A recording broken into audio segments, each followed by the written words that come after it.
Hey everyone, today I'm going to show you how to run OneDrive Personal on your PC. Without any further ado, let's get started. First, you'll want to navigate to your Windows desktop and open your preferred web browser.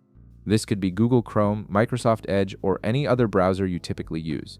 Once your browser window opens, you're ready to begin the installation process. Now, in your browser's address bar, head over to google.com. From there, use the search bar to type in Download OneDrive.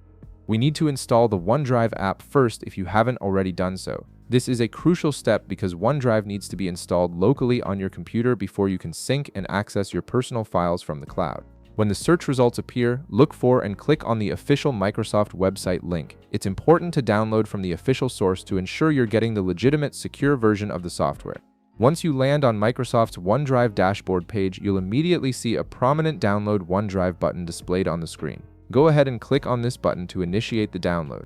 After clicking the download button, your browser will start downloading the OneDrive installer file. You'll need to wait a moment while the download process completes. Depending on your internet connection speed, this should only take a few seconds to a minute or so.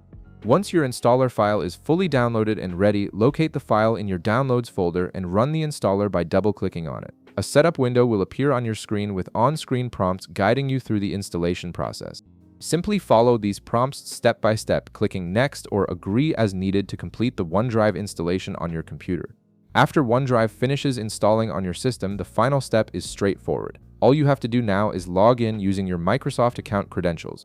Once you've successfully signed in, OneDrive will automatically begin syncing your local files to OneDrive Cloud Storage. This means your documents, photos, and other important files will be backed up to the cloud and accessible from any device where you log into your Microsoft account. And that's it. You've now set up OneDrive Personal on your PC and your files will sync automatically to the cloud. If this video helped you out, be sure to leave a like, subscribe, and I'll see you in the next one.